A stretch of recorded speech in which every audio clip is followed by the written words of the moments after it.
नमस्कार, स्वागत है आपका हमारे चैनल शंकरा शिवयुग पर। मित्रों, कार्तिक मास के कृष्ण पक्ष की त्रयोदशी तिथि को धनतेरस का पर्व मनाया जाता है। शास्त्रों के अनुसार इस तिथि को समुद्र मंथन के समय भगवान धन्वंतरी अमृत कलश लेकर प्रकट हुए थे। इस वजह से इस तिथि को धनतेरस या धन त्रयोदशी तिथि के नाम से भी जाना जाता है।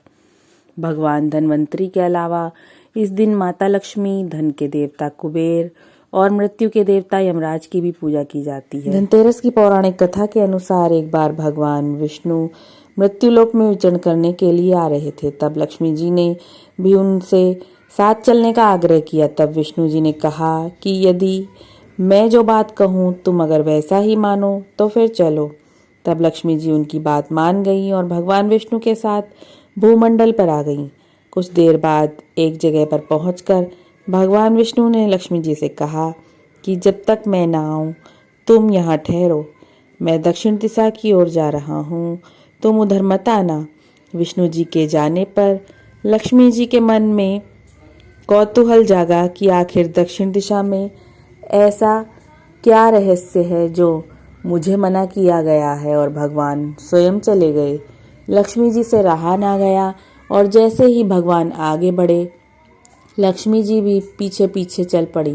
कुछ ही आगे जाने पर उन्हें सरसों का खेत दिखाई दिया जिसमें खूब फूल लगे थे। सरसों की शोभा देखकर वह मंत्रमुग्ध हो गईं और फूल तोड़कर अपना श्रृंगार करने के बाद आगे बढ़ी। आगे जाने पर एक गन्ने के खेत से लक्ष्मी जी गन्ने तोड़कर रस चूसने लगी।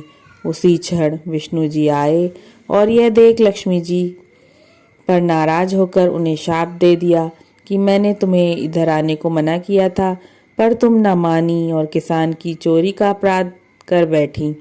अब तुम इस अपराध के जुर्म में इस किसान की 12 वर्ष तक सेवा करो। ऐसा कहकर भगवान उन्हें छोड़कर क्षीर सागर चले गए।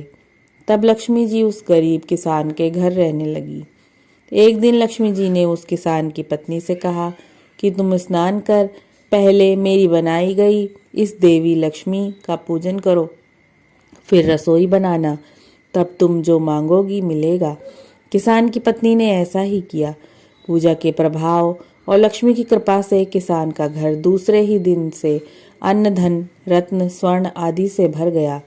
लक्ष्मी ने किसान को धन धान्य से पूर्ण कर दिया।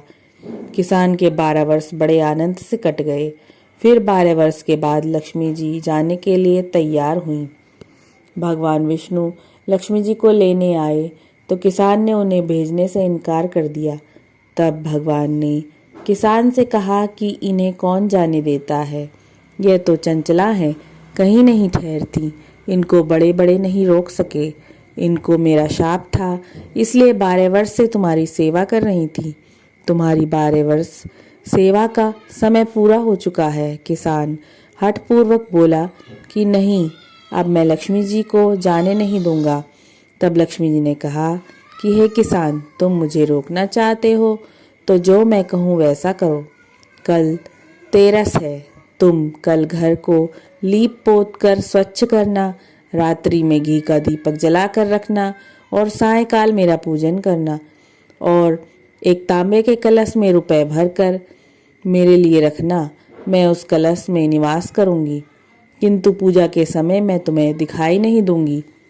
इस एक दिन की पूजा से वर्ष भर मैं तुम्हारे घर से नहीं जाऊंगी।